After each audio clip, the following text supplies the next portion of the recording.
प्यारे साथियों नमस्कार, स्वागत है आपका अपने YouTube channel mock test with Vikas में। आज से हमने बिहार एसएससी इंटर स्तरीय लेवल की मॉक टेस्ट स्टार्ट की है और ये जो भी क्वेश्चन लिए गए ये सभी इंपॉर्टेंट्स है आपके बीएसएससी इंटर लेवल के एग्जाम्स के लिए। तो चलिए स्टार्ट करते हैं अपने प्रथम क्वेश्चन से। पहला क्वेश्चन है, किसी लवण का पीएच मान 0 है तो वो ... का लवण होगा।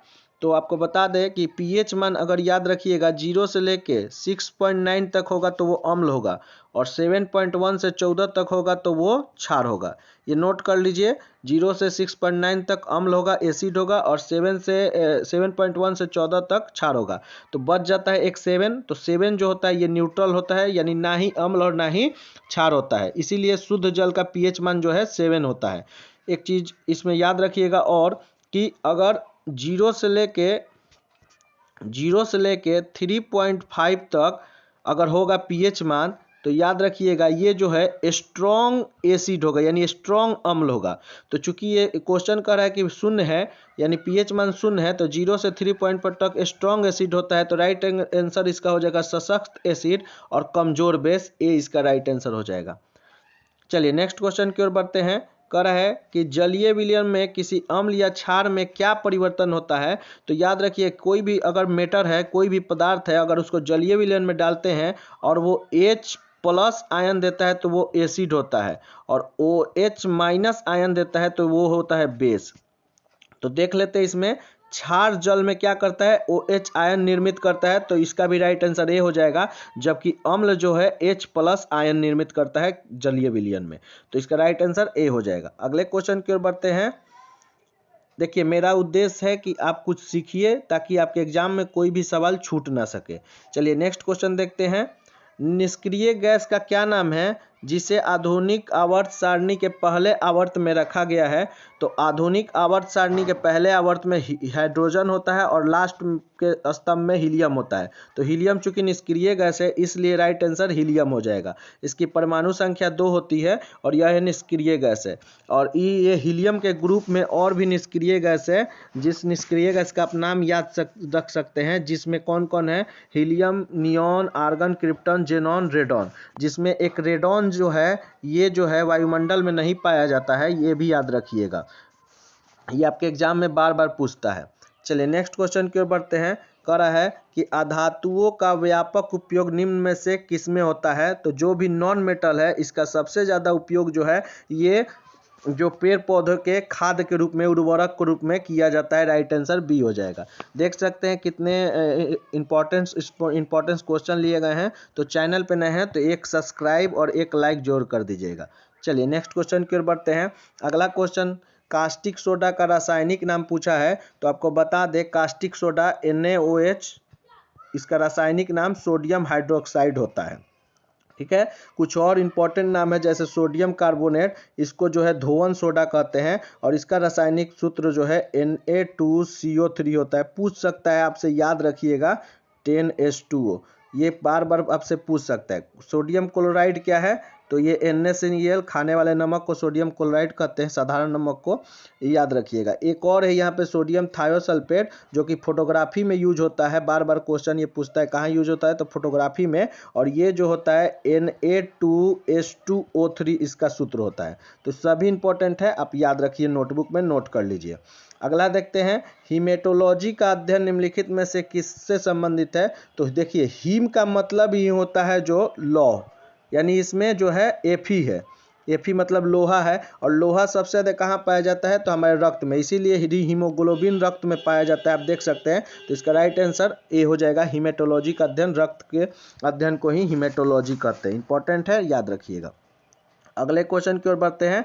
कह रहा है पानी की कमी के कारण कोशिका के संकुचित भित्ति से अलग होने की प्रक्रिया क्या कही जाती है। तो पानी का कमी हो जाए तो कोशिका के संकुचित भित्ति से अलग होने की प्रक्रिया को जो है प्लाज्मोलिसिस कहते हैं। राइट आंसर क्या हो जाएगा, डी हो जाएगा। ये परिभाषा ही है। नेक्स्ट क्वेश्चन की ओर बढ़ते हैं। नेक्स्ट क्वेश्चन है कि हमारे शरीर में वसा संचायक उत्तक कौन है, यानी वसा का जो संचालन करता है वो कौन सा उत्तक है। तो वो जो है एडिपोज उत्तक है। राइट आंसर ए हो जाएगा। याद रखिएगा एडिपोज एक जो है संयोजी उत्तक होता है, संयोजी उत्तक, और यही जो है वसा का संचायक संचालन जो है करता है। इसमें एक एफ आकार की जो है एफ आकार की वर्ण होती है जिसे एडियोसाइट कहते हैं। ये भी क्वेश्चन आपके एग्जाम में पूछ सकता है। एफ जो अंग्रेजी वर्णमाला है, इस आकार की एक वर्ण होती है जो कोशिका होती है जिसे एडियोसाइट कहते हैं। अगले क्वेश्चन की ओर बढ़ते हैं। कह रहा है कि अस्थायी ऊतक के निर्माण के लिए एक अस्थायी संरचना, आकार और क्रिया अपनाने की प्रक्रिया को क्या कहते हैं? तो अस्थायी ऊतकों के निर्माण के लिए अस्थायी संरचना, आकार और क्रिया अपनाने की प्रक्रिया को विभेदन करते हैं। राइट आंसर डी हो जाएगा। दोस्तों चैनल पर नए हैं तो सब्सक्राइब जरूर कर दीजिएगा और शेयर जरूर कर दीजिएगा। नेक्स्ट क्वेश्चन की ओर बढ़ते हैं। पादकों में सबसे प्रचुर मात्रा में क्या उपस्थित तत्व होता है? तो पादक में, पेड़ पौधों में सबसे ज़्यादा उपस्थित होता है कार्बन। ठीक है, और अगर पत्ती में पूछे तो याद रखिएगा पत्ती में Mg यानी मैग्नीशियम उपस्थित होता है प्रचुर मात्रा में। तो राइट आंसर इसका सी हो जाएगा। पादक में पूछा है तो कार्बन सबसे ज़्यादा होता है। नेक्स्ट क्वेश्चन की ओर बढ़ते हैं। अगला क्वेश्चन है कि निम्नलिखित में से किसने सजीव वस्तुओं में लक्षणों की आनुवांशिक के सिद्धांत का प्रतिपादन किया था? तो आनुवांशिकता के सिद्धांत का प्रतिपादन जो है ग्रेगर जॉन मंडल ने किया था और इन्होंने ही सबसे पहले वंशानुगत नियम को दिया था। और वंशानुगत नियम क्या है? तो जीवों के एक पीढ़ी से दूसरे पीढ़ी जाने वाले जो लक्षण है उसी को वंशानुगत कहते हैं और इसीलिए इनको फादर ऑफ मॉडर्न जेनेटिक भी कहा जाता है, ग्रेगर जॉन मेंडल को। तो हो सकता है आपसे क्वेश्चन ये भी पूछ दे कि आधुनिक आनुवांशिक का पिता किसे कहते हैं, तो वो भी ग्रेगर जॉन मेंडल ही हो जाएगा। चलिए नेक्स्ट क्वेश्चन की ओर बढ़ते हैं। अगला क्वेश्चन है कि सिंधु घाटी सभ्यता के बारे में कौन सा कथन सत्य है बताना है। अब 4 कथन दिया है और सत्य बताना है। तो पढ़ते हैं। पहला है सिंधु घाटी सभ्यता के लोग जो है ये क्या करते थे? तो कपास के उत्पादन करने वाले पहले व्यक्ति थे। तो ये तो बिल्कुल सही है। कपास के उत्पादन का सर्वप्रथम साक्ष्य हमें सिंधु घाटी सभ्यता से ही मिलता है। दूसरा देखते हैं, सिंधु घाटी सभ्यता ग्रामीण थी, ये गलत हो जाएगा। सिंधु घाटी सभ्यता एक शहरी सभ्यता थी, नोट कर लीजिए। अगला देखते हैं, सिंधु घाटी के लोग कुत्ते, बिल्ली, घोड़े का बड़े पैमाने पर पालते थे, ये भी गलत है क्योंकि सिंधु घाटी के लोग जो है भेड़, बकरी, सूअर ये सब पालते थे। और यहाँ के लोग केवल चावल की खेती करते हैं। देखिए यहाँ पे केवल लिखा है इसीलिए ये गलत हो जाएगा क्योंकि सिंधु घाटी के लोग जो है चावल की खेती तो करते थे लेकिन केवल चावल नहीं, चावल के साथ साथ गेहूँ, जौ ये सभी की खेती करते थे। तो आप सभी को नोट कर लीजिए, इंपॉर्टेंट है। तो राइट आंसर इसका क्या हो जाएगा? कपास की खेती करने वाले पहले लोग जो थे सिंधु घाटी के लोग थे। इस याद रखिएगा सिंधु घाटी में लोहा जो है प्रचलित नहीं था, यानी लोहा की खोज नहीं हुआ था। काशी युगीन सभ्यता इसको कहते हैं। अगले क्वेश्चन की ओर बढ़ते हैं। नेक्स्ट क्वेश्चन है कि जैन धर्म के 3 रत्न कौन कौन से शामिल हैं? तो जैन धर्म के 3 रत्न में जो है सही विश्वास, सही ज्ञान और सही आचरण ये शामिल है। राइट आंसर सी हो जाएगा, जिसमें सम्यक ज्ञान, सम्यक विज्ञान, सम्यक आचरण ये उपस्थित है। जैन धर्म के प्रथम तीर्थकर जो थे वो ऋषभ देव थे, जबकि अंतिम यानी 24वें तीर्थकर जो थे वो महावीर स्वामी जी थे। ये भी इंपॉर्टेंट है, ये पूछ सकता है आपके एग्जाम में। 23वां पूछे तो पार्श्वनाथ थे। नेक्स्ट क्वेश्चन की ओर बढ़ते हैं। अगला एक और इंपॉर्टेंट क्वेश्चन आ गया, कह रहा है चोल अभिलेखों के अनुसार जैन संस्थाओं को दान में दी जाने वाली भूमि क्या कहलाती थी? तो चोल अभिलेख यानी चोल साम्राज्य जो दक्षिण भारत की एक बहुत अच्छी साम्राज्य थी जो स्थानीय स्वशासन के लिए प्रचलित भी थी। और इसके अनुसार जो जैन धर्म के लोग को जो दान में दी जाने वाली भूमि थी उसको पलिच्छादम कहते थे। राइट आंसर इसका बी हो जाएगा। अच्छा, ब्रह्मदेव किसको कहते थे? तो ब्राह्मणों को दी जाने वाली भूमि को ब्रह्मदेव कहते थे। साला भोग कॉलेज स्कूल खुलवाने के लिए जो दान में दी जाने वाली भूमि होती थी उसको साला भोग कहते थे। सभी इंपॉर्टेंट है, क्वेश्चन आपसे पूछ सकता है कि जो स्कूल कॉलेज खुलवाने के लिए दान में दी जाने वाली भूमि को क्या कहते थे? तो साला भोग कहते थे। वेलन बगाई तो गैर ब्राह्मणों को दी जाने वाली भूमि को लिख लीजिए गैर ब्राह्मण। ब्राह्मण को दी जाने वाली भूमि को ब्रह्मदेव और गैर ब्राह्मणों को दी जाने वाली को वेलन बगाई कहते थे। इंपॉर्टेंट है, याद रखिएगा। अगला क्वेश्चन देखते हैं, कह रहा है विशाख दत्त द्वारा रचित मुद्रा राक्षस, यहाँ पहले ही दे दिया विशाख दत्त ने क्या रचा? मुद्रा राक्षस कौन सी भाषा में लिखी गई है? तो ये संस्कृत भाषा की एक नाटक है और ये जो है 4वीं से 5वीं शताब्दी के बीच में ये आया था बुक। विशाख दत्त के रचयिता, मुद्रा रक्ष के रचयिता विशाख दत्त है, और इसने अपनी पुस्तक में जो है चंद्रगुप्त मौर्य के बारे में विस्तृत वर्णन किया है, और इसे जो है नीच कुल का भी दर्शाया है, चंद्रगुप्त मौर्य को, जो मौर्य वंश का संस्थापक था। चलिए नेक्स्ट क्वेश्चन की ओर बढ़ते हैं, और ये नाटक है, इंपॉर्टेंट है, याद रखिएगा। अगला क्वेश्चन है कि निम्नलिखित में से किस शासक के शासन काल में भारत का पहला मुद्रा रुपया मुद्रित हुआ? तो मुद्रा जो रुपया मुद्रित हुआ ये शेरशाह सूरी के काल में हुआ, और ये मुद्रा जो चांदी के सिक्के का बना होता था। राइट आंसर इसका बी हो जाएगा। अगले क्वेश्चन की ओर बढ़ते हैं। अगला क्वेश्चन है निम्नलिखित में से किसके शासन काल में मुगलों और मराठों के बीच द्वंद्व प्रारंभ हुआ? तो मुगलों और मराठों के बीच जो द्वंद्व प्रारंभ हुआ, इसका साक्ष्य जो है हमें जो शाहजहां के काल से ही मिलता है, लेकिन इसका राइट आंसर औरंगजेब होगा, इसलिए कि औरंगजेब के काल से एकदम कह सकते हैं प्रत्यक्ष संघर्ष जो है औरंगजेब के ही काल से स्टार्ट हुआ। आपको बता दें कि पहला जो शिवाजी जो थे, उन्होंने पहला 1656 ईस्वी में जावली का विजय कर लिया था, जो मुगल के अधीन थे।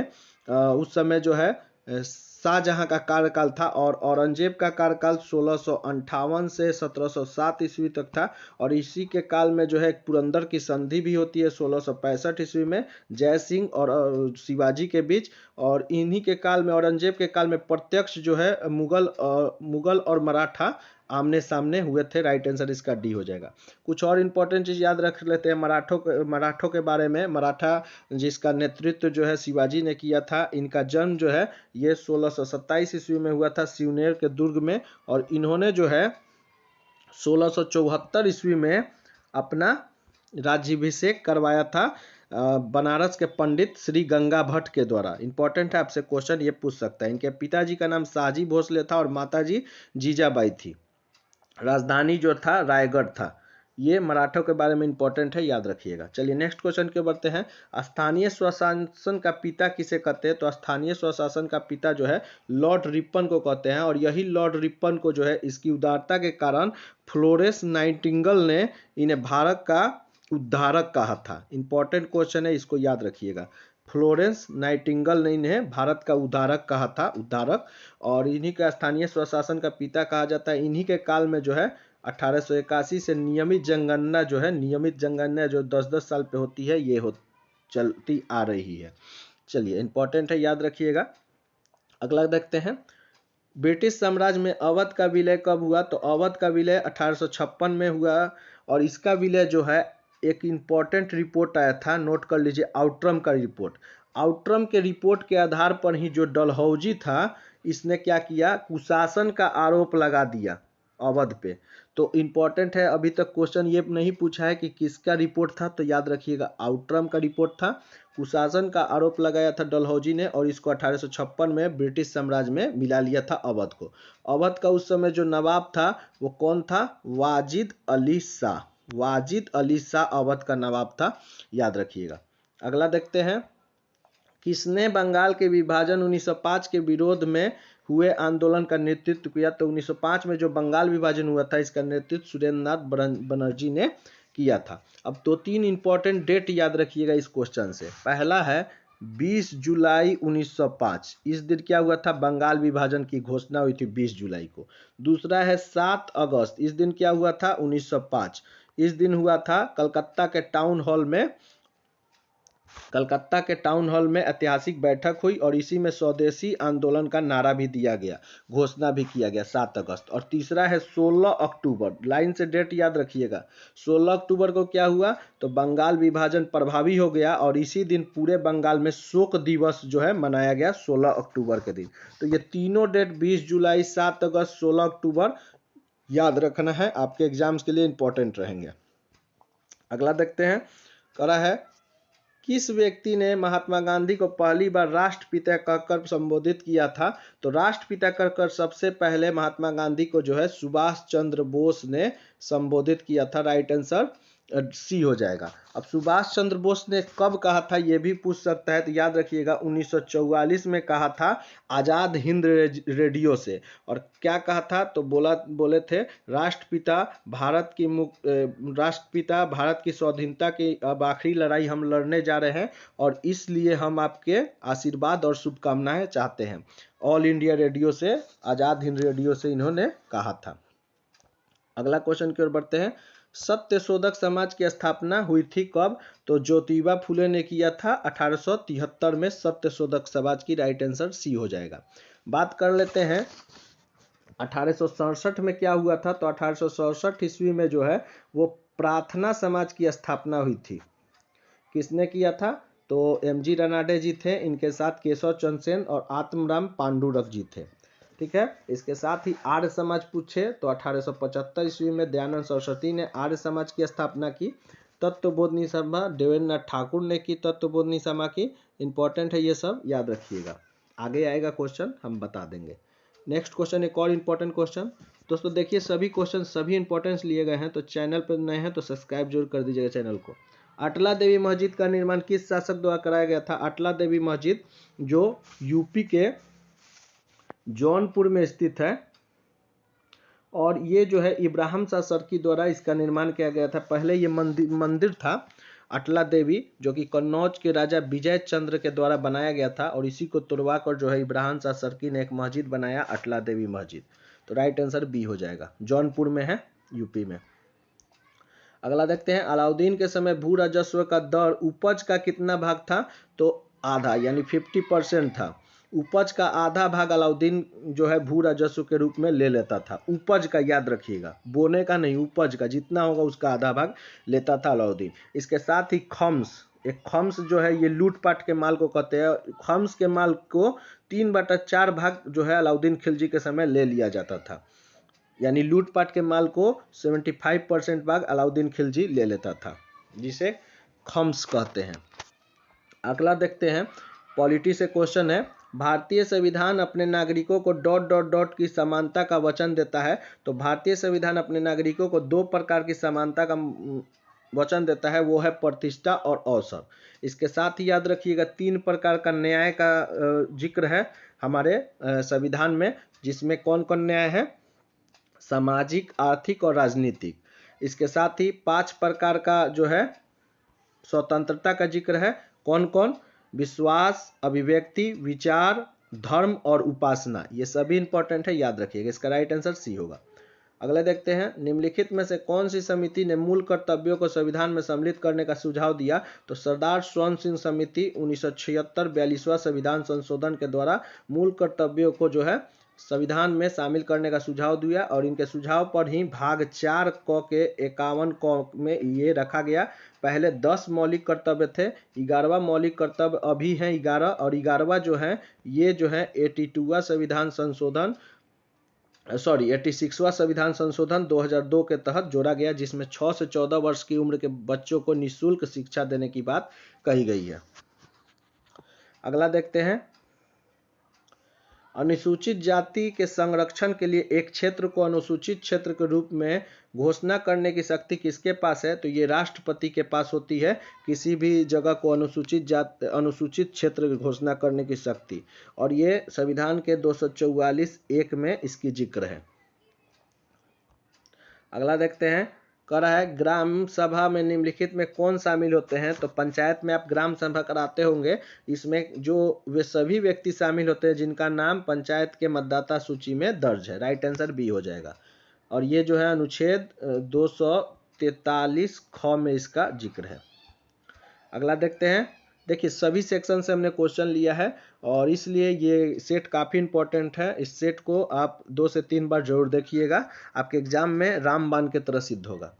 नेक्स्ट देखते हैं, संविधान का निम्न में से कौन सा संशोधन केंद्र तथा राज्यों में मंत्रिपरिषद के मंत्रियों की अधिकतम संख्या सीमित करता है, तो पहले जो था मंत्रियों की अधिकतम संख्या सीमित नहीं हुआ करती थी, जबकि 91वां संविधान संशोधन आया, और ये कब आया, 2003 में।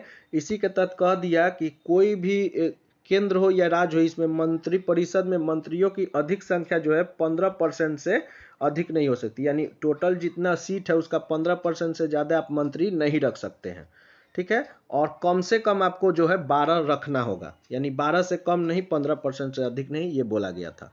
2003 में आया था 91वां संविधान संशोधन। अगला देखते हैं। अगला क्वेश्चन है, निम्न में से कौन सा संवैधानिक संस्था नहीं है, पूछा है। तो आपको बता दें, इसमें नीति आयोग जो है एक संवैधानिक संस्था नहीं है, ये योजना आयोग के स्थान पे आया था 1 जनवरी 2015 को। प्रधानमंत्री इसके अध्यक्ष होते हैं। संघ लोक सेवा आयोग ये संवैधानिक संस्था है, और राज्य लोक सेवा आयोग, ये दोनों का जिक्र जो है ये भाग 14 में है, भाग 14 में, ठीक है। वित्त आयोग का जिक्र जो है ये भाग 12 में है, अनुच्छेद 280 में वित्त आयोग। अभी वित्त आयोग के जो नियुक्त हुए हैं अध्यक्ष अरविंद पनगढ़िया जी 16वें वित्त आयोग के अध्यक्ष नियुक्त हुए हैं। इंपॉर्टेंट है, याद रखिएगा। अगला देखते हैं, 1946 में निर्मित अंतरिम सरकार में कार्यपालिका परिषद के उपसभापति कौन थे? तो उपसभापति जो थे जवाहरलाल नेहरू जी थे। आपको बता दें कि 24 अगस्त 1946 को अंतरिम सरकार की घोषणा होती है, और 2 सितंबर, दोनों डेट याद रखिएगा, 1946 को इन्होंने अपना कार्यभार संभाला था, यानी अंतरिम सरकार ने अपना कार्यभार संभाल लिया था 2 सितंबर 1946 को। तो ये डेट बार बार आपसे पूछता है। और जवाहरलाल नेहरू उपसभापति थे, जबकि वायसराय उस समय सभापति यानी अध्यक्ष हुआ करता था। अगले क्वेश्चन को बढ़ते हैं। कह रहा है कि किस अनुच्छेद में केंद्र शासित प्रदेश के लिए उच्च न्यायालयों का प्रावधान है? तो केंद्र शासित प्रदेशों के लिए उच्च न्यायालय का प्रावधान अनुच्छेद 241 में, राइट आंसर सी हो जाएगा। इसके साथ ही याद रखिएगा, राज्यों के लिए उच्च न्यायालय होगा, अनुच्छेद 214 में कहा गया है राज्य के उच्च न्यायालय। 231 में क्या कहा गया है, तो ये भी इंपॉर्टेंट है। तो 2 या 2 से अधिक जो है इसके लिए एक उच्च न्यायालय हो सकता है, ये 231 में कहा गया है। फिर से सुन लीजिए, 231 में 2 या 2 से अधिक राज्यों के लिए एक उच्च न्यायालय हो सकता है, ये 231 में है। राज्यों के उच्च न्यायालय 214 में है, ठीक है। और 239 में संघ राज्य के प्रशासन के बारे में जिक्र है। तो इस क्वेश्चन का राइट आंसर तो सी होगा, बाकी आप नोट कर लीजिए। अगला देखते हैं, लोकसभा के स्पीकर का निर्वाचन कैसे होता है? तो स्पीकर का निर्वाचन लोकसभा के सभी सदस्यों के द्वारा ही होता है, राइट आंसर सी हो जाएगा। अगला देखते हैं, निम्नलिखित में से कौन से मामले उच्च न्यायालय और उच्चतम न्यायालय के अधिकारिता में आते हैं? तो उच्च न्यायालय और उच्चतम न्यायालय की अधिकारिता में जो है केंद्र और राज्यों के बीच विवाद, ये तो सुप्रीम कोर्ट में जाता है। राज्यों के परस्पर विवाद, ये भी यहाँ पे आता है। मूल अधिकारों का परिवर्तन, यही जो है दोनों के क्षेत्र में आता है, राइट आंसर सी हो जाएगा। अनुच्छेद 32 के तहत जो है मूल अधिकारों का हनन होता है, तो आप सुप्रीम कोर्ट में जाते हैं। एक मिनट, अनुच्छेद 32 के तहत आप कहाँ जाते हैं? उच्चतम न्यायालय यानी सुप्रीम कोर्ट में। और अनुच्छेद 226 के तहत आप उच्च न्यायालय में जाते हैं। यानी अगर मूल अधिकारों का हनन होता है तो ये दोनों आप अनुच्छेद के तहत सुप्रीम कोर्ट और हाई कोर्ट में जा सकते हैं, तो राइट आंसर सी हो जाएगा। और संविधान का उल्लंघन में हम लोग सुप्रीम कोर्ट जाते हैं, ना कि हाई कोर्ट। अगले क्वेश्चन की ओर बढ़ते हैं। एक और इम्पॉर्टेंट क्वेश्चन आ गया, देखिए, गोल्डन ट्रायंगल का एक विशिष्ट क्षेत्र है जो मादक द्रव्यों की तस्करी के लिए प्रसिद्ध है, यानी ड्रग्स वहाँ से बहुत ज़्यादा जाता है पूरे देश में। कौन सा देश इस त्रिभुज का भाग नहीं है, पूछा है। यानी 3 देश होगा त्रिभुज में, एक नहीं होगा। तो इसमें जो है म्यांमार है, थाईलैंड है, लाओस है, कंबोडिया नहीं है, यानी राइट आंसर ये डी हो जाएगा। ये जो है एक सेंसेटिव जोन है जो भारत के पूर्ववर्ती क्षेत्र पूर्वी भाग में पड़ता है, म्यांमार, थाईलैंड और लाओस। और ये जो है मादक तस्करियों के लिए जाना जाता है, इंपॉर्टेंट है, इसको याद रखिएगा। अगले क्वेश्चन के बढ़ते हैं। अंतर्राष्ट्रीय प्रवासी दिवस, क्वेश्चन अच्छे से पढ़िएगा। देखिए, राष्ट्रीय प्रवासी दिवस नहीं है, आप 9 जनवरी मार देंगे गलत हो जाएगा। अंतर्राष्ट्रीय प्रवासी दिवस ये 18 दिसंबर को मनाया जाता है। अब याद कैसे करेंगे? तो 9 जनवरी को राष्ट्रीय प्रवासी दिवस, चूंकि गांधी जी बैक हुए थे इंडिया में, इसलिए मनाया जाता है। और 9 दूनी का 18, और सबसे जनवरी है फर्स्ट महीना और ये है लास्ट महीना। तो आप इस तरह याद सकते हैं, 9 का दुगना कर दीजिए और एक पहला का लास्ट कर दीजिए, तो इस तरह आप याद सकते हैं। 18 दिसंबर को जो है अंतर्राष्ट्रीय प्रवासी दिवस मनाया जाता है। अगला देखते हैं, लोसुंग त्यौहार कहाँ मनाया जाता है? तो लोसुंग जो है ये सिक्किम का त्यौहार है, और सिक्किम के जो जनजाति हैं भूटिया लेप्चा जनजाति, ये फसलों की कटाई पर इसको मनाते हैं। राइट आंसर बी हो जाएगा लोसुंग को। इसी के साथ लोसर अगर पूछे तो वो जम्मू और कश्मीर में मनाया जाता है। चलिए नेक्स्ट क्वेश्चन, यूनेक्स कप किस खेल से संबंधित है? तो यूनेक्स कप जो है ये बैडमिंटन से संबंधित है, याद रखिएगा। अगला क्वेश्चन, सूरजताल झील किस राज्य में है? तो सूरजताल हो, रेणुका हो, नोट कर लीजिए, सूरजताल, रेणुका, और एक और है नाको झील। ये तीनों जो है आपको हिमाचल प्रदेश में देखने को मिलेंगे। सूरजताल, रेणुका, नाको, तीनों हिमाचल प्रदेश में है। अगला देखते हैं, इकोसिस्टम का सही परिभाषा क्या है? तो परस्पर क्रिया करने वाले जीव समुदाय, दूसरा है किसी स्थान का आजीविक घटक, और तीसरा है पृथ्वी और वायुमंडल के क्षेत्र जहां जीव रहते हैं, और चौथा है जीव समुदाय और उसके वातावरण का संतुलित तंत्र। तो इसका राइट आंसर, इकोसिस्टम का मतलब ही होता है जीव समुदाय और उसके वातावरण का संतुलित तंत्र जो है, ये इसका राइट आंसर हो जाएगा। देखिए इकोसिस्टम में होता क्या है कि जीव जंतु तथा वातावरण में उपस्थित अजैविक पदार्थ को सभी को मिलाकर जो है इकोसिस्टम बनता है। और इसकी सबसे पहले संकल्पना जो है 1935 में टांसले ने किया था। तो ये साइंटिस्ट का भी नाम याद रखिएगा, टांसले, पूरा नाम है एजी टांसले। नेक्स्ट क्वेश्चन के बढ़ते हैं, कह रहा है पारिस्थितिक संतुलन बनाए रखने के लिए भारत में वन क्षेत्र कितने प्रतिशत होने चाहिए? तो भारत में वन क्षेत्र जो है 33.33% होने चाहिए, यानी 1/3 भाग जो है होना चाहिए पारिस्थितिक संतुलन बनाए रखने के लिए। जबकि याद रखिएगा पहाड़ी इलाकों में इसे बनाए रखने के लिए 2/3 होना चाहिए, यानी 66% के लगभग, क्योंकि वहाँ पे अपर्दन और भूस्खलन से बचा जा सके। अगला देखते हैं, ईपीफाइट पौधे बहुत अधिक विकसित होने वाले पौधे हैं जो अन्य पौधों पर निर्भर करते हैं, ऐसा क्यों है? तो ऐसा यांत्रिक मदद के लिए वो निर्भर करते हैं। राइट आंसर सी हो जाएगा। अगला देखते हैं, अब देखिए निम्नलिखित में से सुमेलित करना है, जयमंडल और इसका स्थापना वर्ष दिया है, तो कौन इसमें सही नहीं है बताना है। तो सिमलीपाल उड़ीसा में 1994 में स्थापित, उड़ीसा में है, ये बिल्कुल सही है। कंचनजंगा कहाँ है? सिक्किम में है कंचनजंगा, और ये 2002, यही गलत है, राइट आंसर बी हो जाएगा। ये 2000 में इसकी स्थापना हुई थी, और ये सिक्किम में है कंचनजंगा, नोट कर लीजिए। नोकरेक कहाँ है? इंपॉर्टेंट है, VVI मार लीजिए, बार बार पूछता है एग्जाम में। नोकरेक 1988 में तो इसकी स्थापना हुई थी, लेकिन ये जो है ये नोकरेक मेघालय में है, मेघालय, ठीक है। और पन्ना जो है मध्य प्रदेश में है, और इसकी स्थापना 2011 में हुई थी, ये बिल्कुल सही है। नोकरेक सबसे पहले 1988 में स्थापना हुई थी मेघालय में, ठीक है। चलिए सुधार लीजिएगा इसको। अगले क्वेश्चन की ओर बढ़ते हैं, कर क्षेत्रीय भाषा में निर्णय प्रकाशित करने वाला पहला हाईकोर्ट कौन सा है?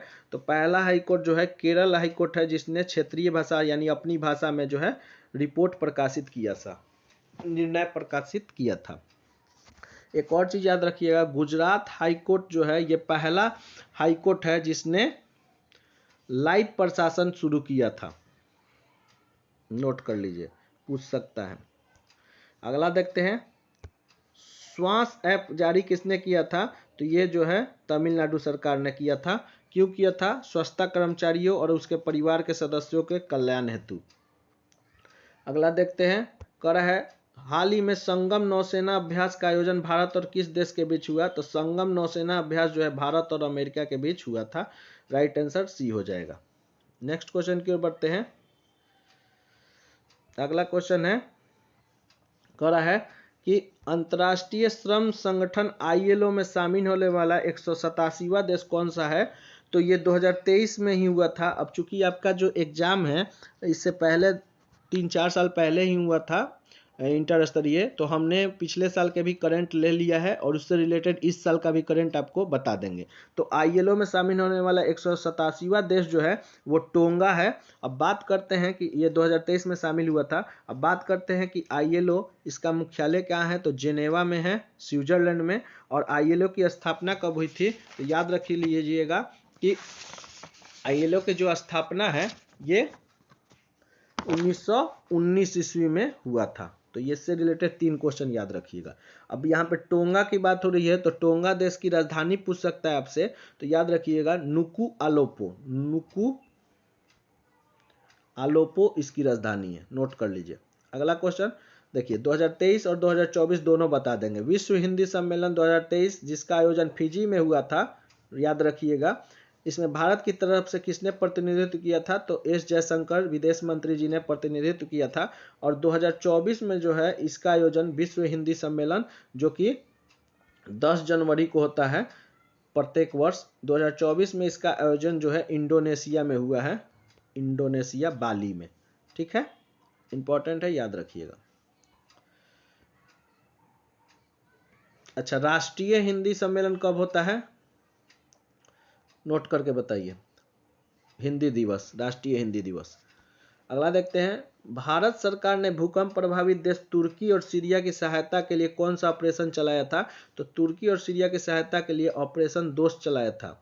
राइट आंसर बी हो जाएगा। इसके साथ ही ऑपरेशन गंगा जो है ये यूक्रेन में फंसे भारतीयों को निकालने के लिए ऑपरेशन गंगा भारत चलाया था। इंपॉर्टेंट है, याद रखिए। कुछ ऑपरेशन इंपॉर्टेंट है, आएगा और नेक्स्ट स्टेप में आपको हम बताते जाएंगे।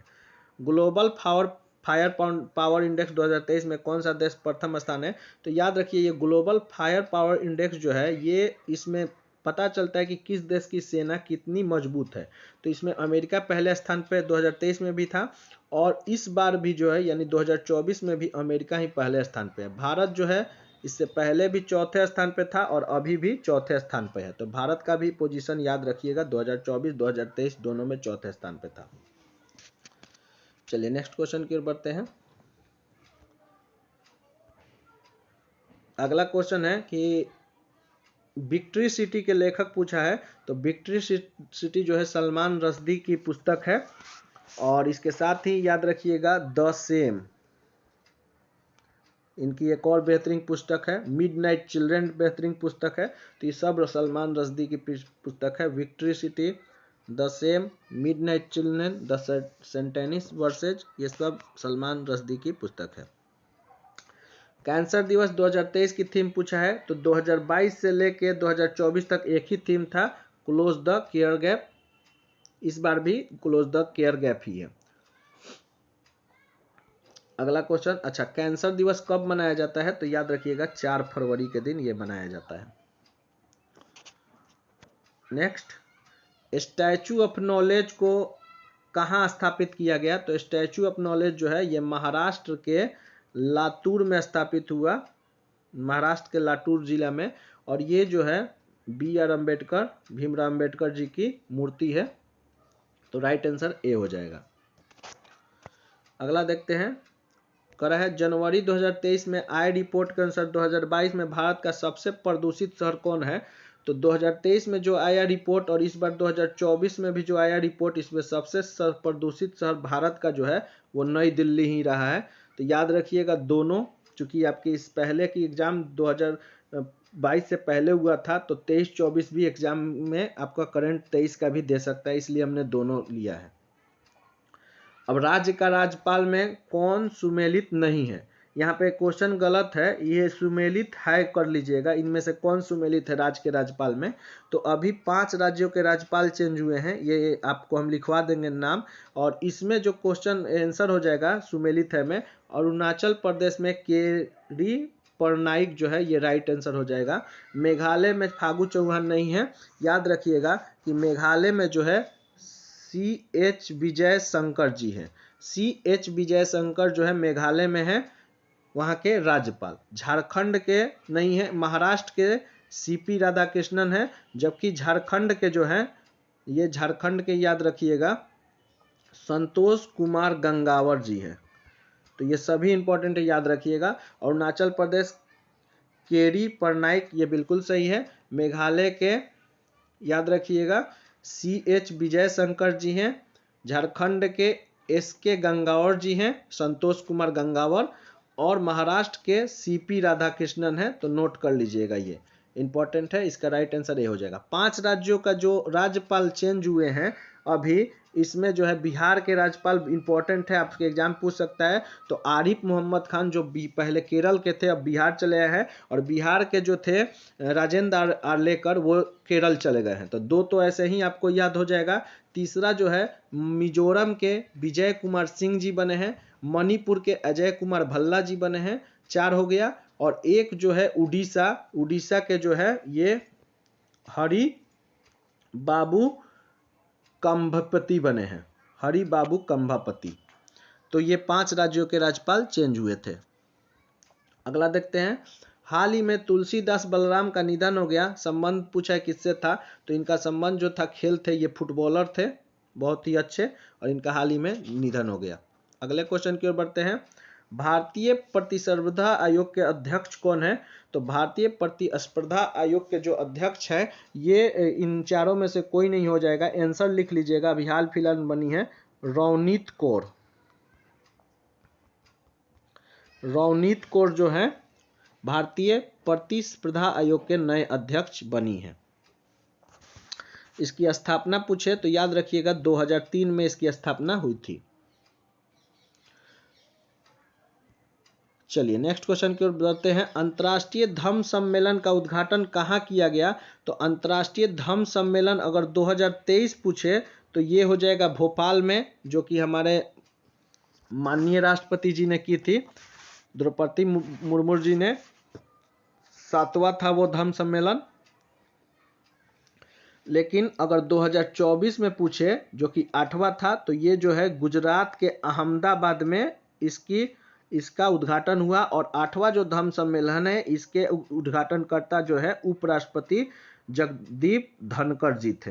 तो दोनों आपको याद रखना है, पहला 7वां धम्म सम्मेलन जो कि भोपाल में आयोजित हुआ और इसके उद्घाटन करना हमारे राष्ट्रपति द्रौपदी मुर्मू जी 2023 में हुआ था, जबकि अगर 8वां धम्म सम्मेलन पूछे तो गुजरात के अहमदाबाद में इसका सम्मेलन हुआ है और उद्घाटनकर्ता जगदीप धनखड़ जी थे। चलिए नेक्स्ट क्वेश्चन की ओर बढ़ते हैं, नेपाल में कौन राष्ट्रपति बने हैं, तो पिछले साल ही नेपाल में राष्ट्रपति रामचंद्र पंडौल जी बने थे, राइट आंसर ए हो जाएगा।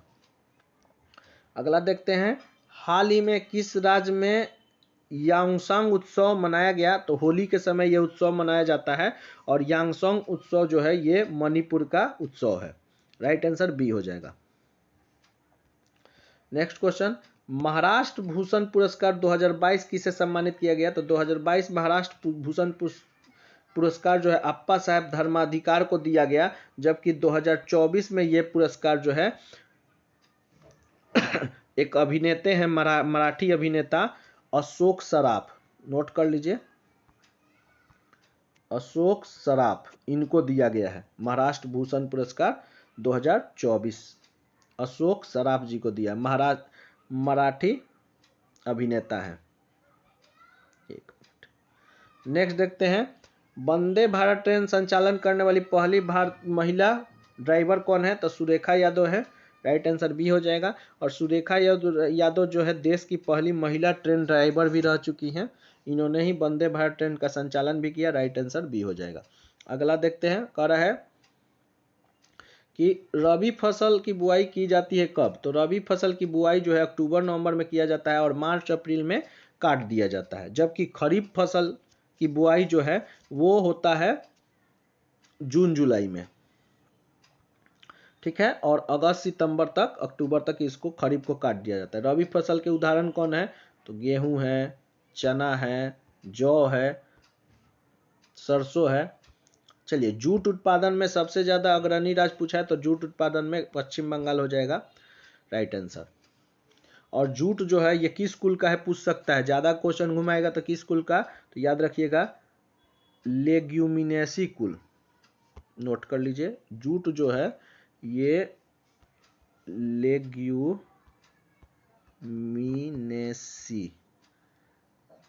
लेग्यूमिनेसी कुल का सदस्य है जूट।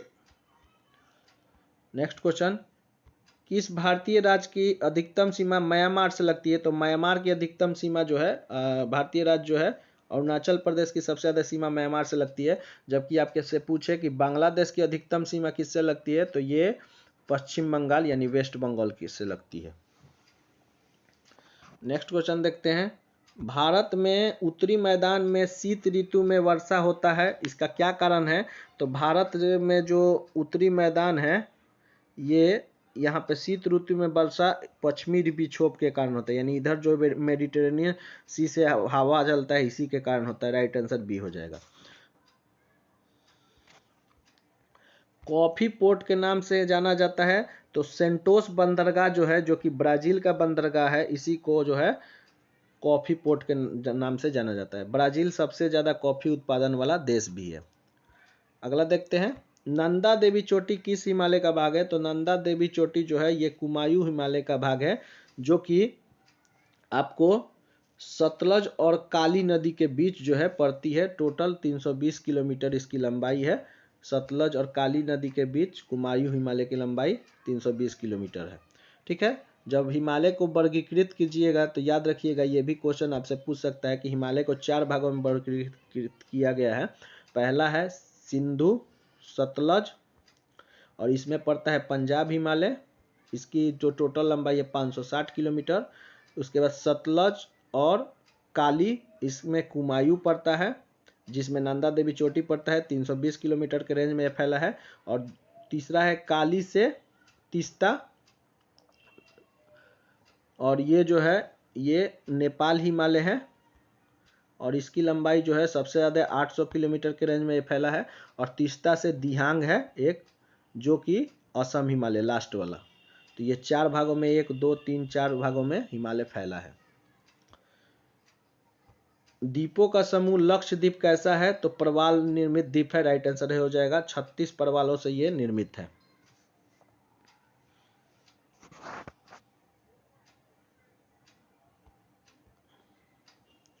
अगला देखते हैं, दूध गंगा निम्नलिखित में से किसकी सहायक नदी है? तो दूध गंगा जो है ये चिनाव की सहायक नदी है। झेलम की सहायक नदी जो है वो कौन है? तो किशन गंगा है। ठीक है, झेलम की सहायक नदी, दोनों इंपॉर्टेंट है, याद रखिएगा। नेक्स्ट, भार का एसआई मात्रक सभी जानते हैं न्यूटन होता है। अगला देखते हैं, कह रहा है निम्नलिखित में से कौन सा यंत्र समुद्र के स्तर से ऊपर की वस्तुओं को देखने के लिए पनडुब्बी में प्रयोग होता है? तो पेरिस्कोप जो है ऊपर की वस्तुओं को देखने के लिए पनडुब्बियों में प्रयोग करते हैं। पायरोमीटर से अधिक उच्च ताप को मापते हैं। एनीमोमीटर, एनीमोमीटर क्या करता है? तो एनीमोमीटर हवा का वेग मापता है। और ओडोमीटर जो है वो आपके गाड़ी की चली गई दूरी मापता है। नेक्स्ट देखते हैं, यदि कार्य का मान धनात्मक हो तो जिस निकाय पर कार्य हो रहा है उस क्या प्रभाव पड़ेगा? तो उस पर जो है ऊर्जा में वृद्धि हो जाएगी, उसकी ऊर्जा में। राइट आंसर डी हो जाएगा। अगला देखते हैं,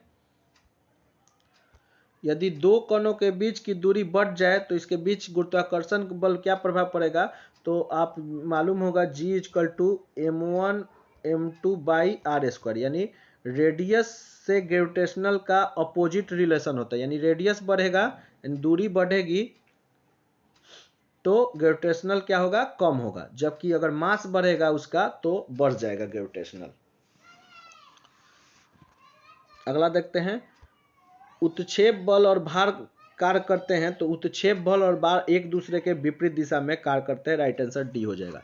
इसको एकदम याद रखिएगा। नेक्स्ट क्वेश्चन, तरंग की विशेषता नहीं है बताना है। तो तरंग की में जो है आवृत्ति, तरंगदैर्घ्य यानी फ्रीक्वेंसी, और एम्पलीट्यूड यानी आयाम, ये सभी होता है। जबकि माध्यम इसकी विशेषता नहीं है। राइट आंसर डी हो जाएगा। नेक्स्ट, रासायनिक परिवर्तन बताना, इनमें से कौन है?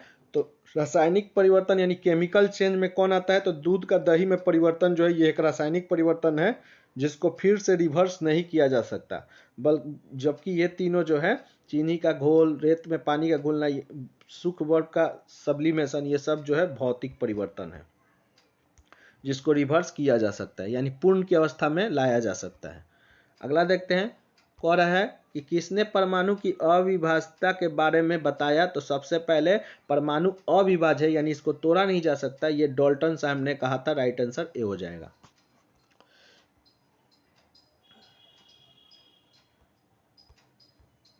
नेक्स्ट देखते हैं, कौन सा समान तापमान पर द्रव अवस्था में रहता है? तो इन सभी में जो है गैलियम, जिसका परमाणु क्रमांक 31 होता है, ये समान तापमान पर जो है द्रव अवस्था में रहता है। ये समूह 13 का तत्व है और ये चांदी जैसा सफेद होता है। कह रहा है कौन सा किसी धातु का इलेक्ट्रॉनिक विन्यास नहीं है? तो धातु का इलेक्ट्रॉनिक विन्यास देख लेते हैं। तो ये 2 1 3 यानी हाइड्रोजन 1 हीलियम 2 लिथियम का है। तो लिथियम तो चूंकि धातु है तो ये तो नहीं होगा। 6 2 8 यानी देख लेते हैं, hydrogen 1 helium 2 lithium 3 beryllium 4 boron 5 carbon 6 nitrogen 7 oxygen 8। Oxygen क्या है? तो ये गैस है, तो राइट आंसर इसका यही हो जाएगा। अच्छा ये देख लेते हैं 8 2 10 1 11, ये तो किसका है? Na का है, सोडियम धातु का है, तो ये भी धातु है। और 8 2 10 3 13 सब गिन लीजिए। 13 किसका है? ये एल्युमिनियम का है, तो ये भी एक धातु है। तो चूंकि यही एक गैस मिल रहा है ऑक्सीजन, जिसका इलेक्ट्रॉनिक विन्यास 6 2 8 यानी परमाणु क्रमांक 8 होता है। नेक्स्ट क्वेश्चन देखते हैं। करेक्ट, निम्नलिखित में से किस तत्व के भार की तुलना में एक मूल विशेषता माना जाता है? तो तत्व के भार की तुलना में परमाणु क्रमांक को एक मूल विशेषता माना गया है। राइट आंसर डी हो जाएगा। ऑक्सीकरण प्रक्रिया में क्या होता है? तो ऑक्सीकरण प्रक्रिया वह प्रक्रिया है जिसमें कोई पदार्थ अपना इलेक्ट्रॉन खो देता है, यानी इलेक्ट्रॉन की कमी होती है, उसको ऑक्सीकरण कहते हैं। और इसके उल्टा एक अवकरण होता है। अवकरण में क्या होता है? इलेक्ट्रॉन वृद्धि होता है। तो दोनों इंपॉर्टेंट है, आपको याद रखना है। चलिए ऐसा करके हमने आज का सेट ये कंप्लीट किया। कैसा लगा ये सेट आप कमेंट में जवाब दीजिएगा। इस सेट को कंटिन्यू रखना है, ये भी जवाब दीजिएगा। और चैनल पे नए हैं तो सब्सक्राइब जरूर कर दीजिएगा। सभी क्वेश्चन आपके लिए बेहतरीन लिए गए थे। कल फिर हम हाजिर होंगे, तब तक के लिए हंसते रहे, मुस्कुराते रहे। All the best.